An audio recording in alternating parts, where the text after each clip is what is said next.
हे what's up guys, welcome back once again. दोस्तों, आज की कहानी जो एक्सप्लेन करने जा रहे हैं उसका नाम है हाईजैक। ये कोई मामूली हाईजैक कहानी नहीं है, काफ़ी अलग किस्म की है। कहानी की शुरुआत में हम दो फाइटर जेट को दिखाया जाता है जिसमें टैंग और उसके स्टूडेंट टैंग उसे फ्लाई करना सिखा रहा है और कुछ ट्रिक भी। इसी बीच उनके पास ऑर्डर आता है कि एक पैसेंजर प्लेन जो कि नॉर्थ कोरिया की ओर जा रहा है उसको रोका जाए। तो टैंग जाकर उसे रोकने की कोशिश करता है, पर जब वो अंदर देखता है तो उसे उसका दोस्त ही फ्लाई कर रहा था। वो उसे बताता है कि तुम नॉर्थ कोरिया की ओर जा रही हो, पीछे हटो।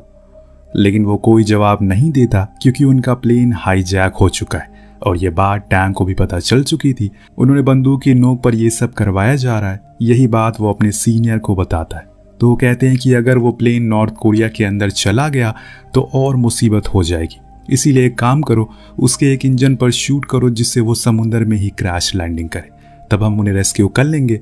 पर टैंग ऐसा नहीं कर पाता क्योंकि उसे ये अच्छे से पता है कि ये मुमकिन है कि समुद्र के अंदर जाते ही सब लोग डूब जाएंगे और मारे जाएंगे, जिसमें उसका दोस्त भी शामिल है।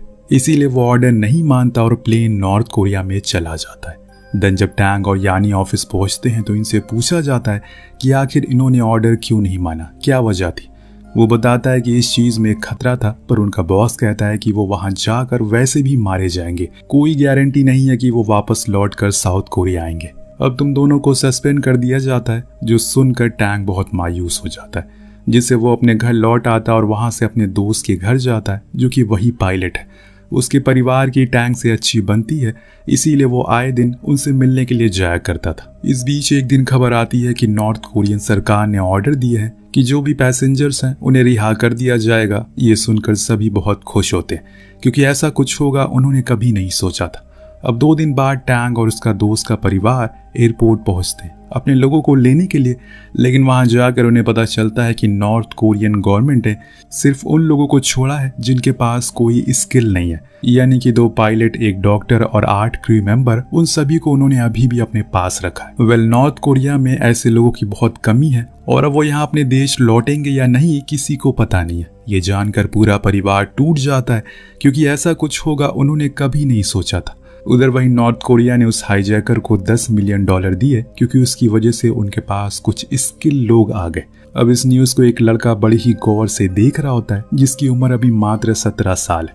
उसकी फाइनेंशियल हालत बहुत ही बेकार है। वह अब यहाँ से सीन 2 साल बाद शिफ्ट होता है।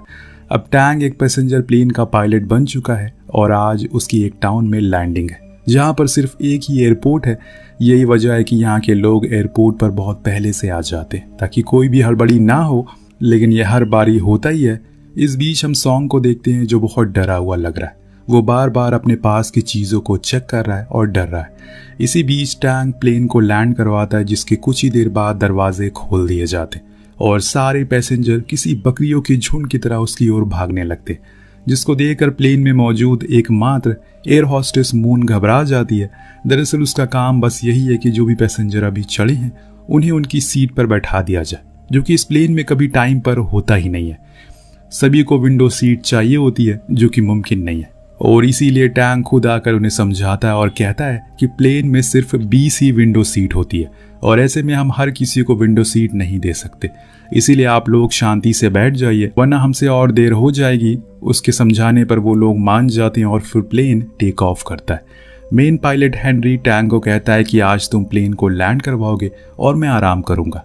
ये सुनकर वो हंसने लगता है। इतने में हम पीछे सॉन्ग को देखते हैं। वही लड़का जिसको हमने एयरपोर्ट पर देखा था वो खड़ा हो जाता और प्लेन की टेल के पास जाकर एक छोटा सा धमाका कर देता है जिससे प्लेन में एक छेद हो जाता है, पर इसमें कुछ यात्रियों को बहुत गहरी चोट आती है। साथ में मेन पायलट की भी आंख में चोट लग जाती है जिसके कारण उन्हें सही से दिखाई नहीं दे रहा था। और अब टैंग उस प्लेन को अपने कंट्रोल में ले लेता है, पर वो बहुत ही तेजी से नीचे की ओर जा रहा था। अगर ऐसे ही चलता रहा तो वो पहाड़ से टकरा जाएगा, पर टैंग की जेट उड़ाने की स्किल के कारण वो उसे अपने कंट्रोल में ले ही लेता है और उसको सीधा कर देता है। देन वो पीछे मून से पूछता है कि ये धमाका कैसे हुआ, वजह क्या है। लेकिन इतने में वहां पर सॉन्ग आ जाता है और बताता है कि उसने इस प्लेन को हाईजैक कर लिया। वो चाहता है कि तुम इसको लेकर नॉर्थ कोरिया जाओ, जो सुनकर दोनों ही हैरान हो जाते हैं। तब टैंग बताता है कि हमें पहले उस छेद को बंद करना होगा वरना प्लेन कंट्रोल में नहीं आएगा। इसीलिए वो पीछे जाता और वहां उस छेद को बंद करने की कोशिश में लग जाता। इस बीच उसके पास मून आती है, जिससे वो कहता है कि इस प्लेन में एक मार्शल भी मौजूद है, देखो वहां पर है, लेकिन वो बेहोश है। उसके पास एक बंदूक है जो कि शायद यहीं आसपास ही होगी, इसीलिए तुम जाकर उसे ढूंढो, जब मिल जाए तो खुद के पास रख लेना। अब इतने में हेनरी रेडियो से हाईजैक होने का सिग्नल देने लगता है, पर तभी वहां पर सॉन्ग आकर उसके रेडियो को तोड़ देता है और बाहर आकर सभी से कहता है कि अगर किसी ने भी ज्यादा होशियारी दिखाई तो उसके हाथ में दूसरा बम भी है, वो उसे भी फोड़ देगा, जिससे प्लेन में सभी लोग मारे जाएंगे, जिससे कोई बचेगा नहीं, इसीलिए जो जहां बैठा है वहीं पर बैठा रहे। देन वो फिर से कॉकपिट में जाता है और उन दोनों से कहता है कि प्लेन को राइट मोड़ लो और नॉर्थ कोरिया की ओर लेकर चलो। टैंक कहता है कि हमारे पास इतना फ्यूल नहीं है कि हम इसको वहां तक ले जा सके। वो उसके सर पर बंदूक रख देता है और कहता है कि चाहे कुछ भी हो जाए तुम्हें वहां तक जाना ही है। जो सुनकर हेनरी कहता है कि तुम्हें वहां क्यों जाना है, क्या वह तुम्हारा होम टाउन है?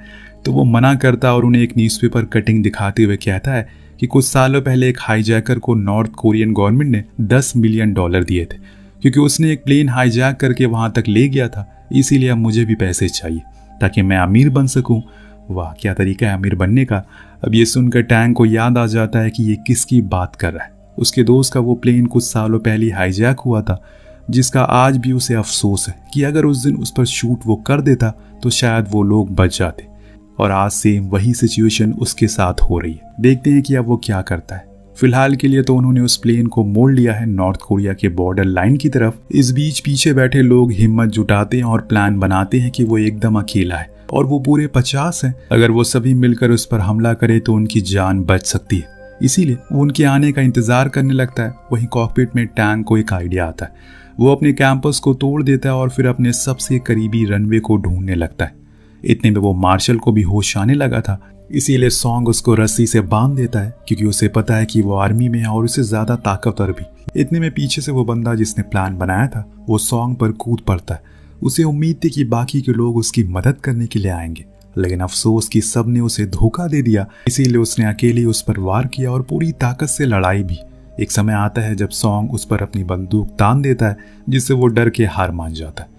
पर इस हरकत से सॉन्ग को बहुत गुस्सा आता और वो उसे मारने ही वाला था कि इतने में टैंग आकर उसे बचा लेता है और कहता है कि इसको माफ कर दो प्लीज, इसका एक परिवार है। जैसे तैसे उसने उसे बचा लिया। और इस बीच मार्शल को भी पूरा होश आ जाता है, तो वहां के लोगों से कहता है कि उसकी रस्सी को खोल दे, लेकिन वो सभी सिर्फ एक 19 साल के लड़के से इतना ज्यादा डरे हुए थे कि किसी की हिम्मत नहीं हो रही थी वो उसके करीब जाकर उसकी रस्सी को खोल सके। अगर वो सभी मिलकर चाहते तो बच सकते थे। इस बीच टैंक पायलट से कहता है कि आप अनाउंसमेंट कर दो कि वो उसकी बात को मान लेते, और सभी से कहता है कि हम लोग नॉर्थ कोरिया में लैंड करने वाले हैं, इसीलिए आप सभी अपनी आईडीज को बाहर निकाल लीजिए और कुर्सी की पेटी को बांध लीजिए, क्योंकि किसी भी समय हम लैंड करने वाले हैं। ये सुनकर सॉन्ग भी खुश हो जाता है, क्योंकि अब वो अमीर बन जाएगा, उसके पास पैसे ही पैसे होंगे। धीरे धीरे करके अब प्लेन नीचे आने लगता और जंगल के बीच बने एक रनवे की ओर बढ़ना शुरू करता है। पर जब वो कुछ हाइट पर होता है तो सॉन्ग देख लेता है कि जिस रनवे पर वो खुद लैंड कर रहे हैं वो असल में साउथ कोरिया ही में ही है, क्योंकि उसका फ्लैग वहां पर मौजूद है, जिससे वो समझ जाता है कि ये लोग उसे बेवकूफ बना रहे हैं। और उसी खुंदस में वो वहां बैठे एक बच्चे के हाथ में बम रख देता है और उसकी पिन निकाल देता है और फिर पायलट के पास जाकर कहता है कि तुम्हारी चालाकी की वजह से अब इस बच्चे के साथ अभी भी कुछ हो सकता है, उसकी जान जा सकती है। अगर अभी के अभी तुमने इसे ऊपर नहीं किया तो पूरा प्लेन उड़ जाएगा। अब उस बच्चे की चीखें सुनकर टैंक परेशान हो जाता है। उसने प्लेन को लैंड तक करवा दिया था, पर उसका दिल नहीं मानता, इसीलिए वो फिर से उसको टेक ऑफ कर लेता है, क्योंकि वो बच्चा उसे बार बार कहता है कि उसको अभी जीना है। अंकल, मैं ऐसे मरना नहीं चाहता। पर टैंक उसके किए की सजा सॉन्ग को देता है। वो उसके पैर में गोली मारता है, जिससे कि वो और भी परेशानी में आ जाता है। पूरे प्लेन का माहौल एकदम टेंस हो चुका था। किसी को कुछ भी नहीं पता कि आगे क्या होने वाला है, क्या वो जिंदा बचेंगे या नहीं। इस बीच हम एक फ्लैशबैक को देखते हैं, जिसमें हम सॉन्ग को दिखाया जाता है जो कि एक झुग्गी में अपनी माँ के साथ अकेला रहा करता है। पर एक दिन कुछ पुलिस वाले आकर उसे उठाकर ले जाते हैं। दरअसल सॉन्ग का बड़ा भाई नॉर्थ कोरियन आर्मी में है और यहाँ की आर्मी को लगता है कि सॉन्ग उसे यहाँ की जानकारी दे रहा है, इसीलिए उन्होंने उसे जेल में बंद कर दिया। और जब वो रिहा होकर आया तो देखा कि उसकी माँ की भूख के कारण मौत हो गई, जिसके बाद उसके अंदर इस देश के लिए नफरत पैदा हो गई। अब कहानी प्रेजेंट में आती है और हम देखते हैं कि साउथ कोरियन फाइटर जेट इनके करीब आकर वार्निंग करते हैं कि इन्हें पीछे हटना होगा, क्योंकि ये लाइन के करीब जा रहे हैं। पर टैंक जब देखता है तो वहाँ उसका स्टूडेंट ही उस प्लेन में मौजूद था, जिसको हमने कहानी की शुरुआत में देखा था।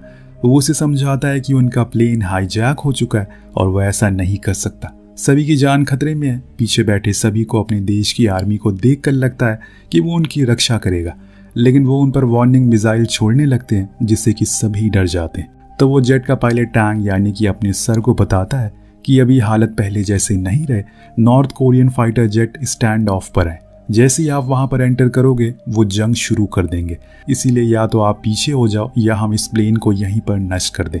अब टैंग को कुछ भी समझ नहीं आ रहा कि वो क्या करे। अगर वो उस पार गया तो नॉर्थ कोरियन उसे मार देंगे, अगर वो इसी ओर रहा तो सॉन्ग सभी को मार देगा।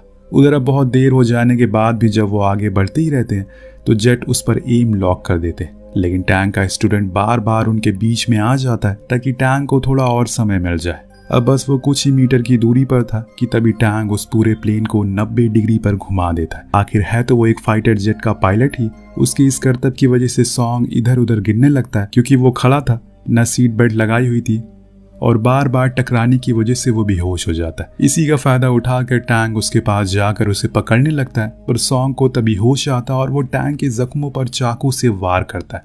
अब वो उसे मारने ही वाला था कि इतने में एक गोली आकर उसके सीने के आर पार हो जाती है। दरअसल लोगों ने मार्शल को खोल दिया था, पर टैंक नहीं चाहता था कि सॉन्ग मरे क्योंकि उसके साथ जो भी कुछ हुआ वो गलत था। पर सॉन्ग तो अभी भी नहीं रुक रहा, इसीलिए मार्शल ने कुछ और गोलियां चलाई और उसका खेल खत्म कर दिया। पर जाते जाते भी उसने एक मुसीबत छोड़ दी, एक बम उसने एक्टिव कर दिया। अगर वो फट जाता है तो उस प्लेन को भारी नुकसान होगा, इसीलिए टैंक अपनी जान की परवाह किए बिना उस बम के ऊपर एक स्टील प्लेट डालकर लेट जाता है, जिससे प्लेन को तो ज़्यादा नुकसान नहीं होता, लेकिन हाँ उसने अपना एक हाथ ज़रूर खो दिया जिससे वो बहुत ज़्यादा तकलीफ में है। उधर अब फ्यूल खत्म होने की वार्निंग आने लगती है, इसीलिए इन्हें किसी सेफ जगह पर प्लेन को लैंड करवाना था, जो कि पायलट हेनरी करने की पूरी कोशिश कर रहे हैं, लेकिन उनकी आंख की वजह से साफ कुछ दिखाई नहीं दे रहा है। ऊपर से एक और मुसीबत आ जाती है जो कि था लैंडिंग गियर्स, जो कि अटक चुके हैं। पर टैंक बताता है कि इसको मैनुअली भी खोला जा सकता है, जो कि ये प्लेन की खासियत है क्योंकि ये बहुत पहले के टाइम का बना हुआ है, इसीलिए सभी यूनिटी दिखाते हैं और उसे मैनुअली खोलने की कोशिश करते हैं। उनकी ये कोशिश कामयाब भी हो जाती है, इसीलिए अब हेनरी कहता है कि हम अब लैंड करने वाले। पर इतने में वो लोग देखते हैं कि इंजन बंद हो गए क्योंकि फ्यूल खत्म हो गया। ये देखकर टैंक अपने सारे दर्द को भूल गया था और आकर पायलट सीट पर बैठकर खुद उस प्लेन को कंट्रोल में ले लेता है। एक हाथ ना होने की वजह से उसे मुश्किलें तो हो रही थी, लेकिन उसे अपने पैसेंजर की जान बचानी है, इसीलिए वो एक आखिरी अनाउंसमेंट करता है कि वो लोग लैंड करने वाले हैं। लेकिन उसे बहुत अफसोस है कि वो उन्हें उनकी मंजिल तक पहुंचा ना सका। टैंक ने प्लेन को ग्लेड मोड पर डाल दिया, जिससे वो हवा के जरिए ही अपनी स्पीड को कम कर लेगा, पर इसे सॉफ्ट लैंडिंग नहीं होगी, इसीलिए दोनों ही पायलट अपना कंट्रोल हटा लेते हैं और पीछे बैठे लोगों को भी पता चल चुका था कि अब वो लोग क्रैश लैंडिंग करने वाले हैं, जिसमें बचने की उम्मीद बहुत ही कम होती है। इसीलिए सभी ने जो जो गलतियां की हैं उसकी वो माफी मांग लेते हैं और अपनों का हाथ पकड़कर बस आंखें बंद कर लेते हैं। और कुछ ही देर बाद प्लेन एक आइलैंड पर क्रैश हो जाता है। ये लैंडिंग इतनी जोरदार होती है कि कुछ देर के लिए सभी लोग बेहोश हो जाते हैं, और जब एक एक करके सभी को होश आता है तो मून गेट खोलती है और उधर से मार्शल ने सभी की मदद की, जिससे वो सभी पैसेंजर प्लेन से उतर जाते हैं। जब हेनरी को होश आता है तो उसने अपने साथी पायलट टैंक को कहा, यार आंखें खोलो, हमने कर दिखाया, देखो मून कह रही है कि सभी लोग जिंदा है। लेकिन टैंक आंखें नहीं खोलता। शायद उन्होंने जो कहा कि सभी जिंदा हैं उसमें से एक खामी थी। दरअसल एक को छोड़कर सभी जिंदा है, क्योंकि टैंक की खून बहने की वजह से मौत हो गई। जब इस बारे में हेनरी को पता लगा तो उसने अपना सीना चौड़ा करते हुए कहा कि मैं देश जाकर बताऊंगा कि मेरे साइड में एक जाबाज बैठा था जिसने अपनी जान की बाजी लगाकर 50 लोगों की जान बचाई। बाहर जो भी पैसेंजर थे वो खुद को जिंदा देखकर बहुत खुश होते और एक दूसरे से गले लगते हैं, इस खुशी को आपस में बांटते हैं। इस दौरान हमें कुछ रियल फुटेज भी दिखाई जाती है, जिसमें बताया जाता है कि 23 जनवरी 1971 को यह घटना हुई थी, जिसमें सभी की जान बच गई थी सिवाय टैंक के। और जो 11 लोगों का क्रू नॉर्थ कोरिया चला गया था शुरुआत में, वो आज तक कभी भी लौट कर नहीं आया।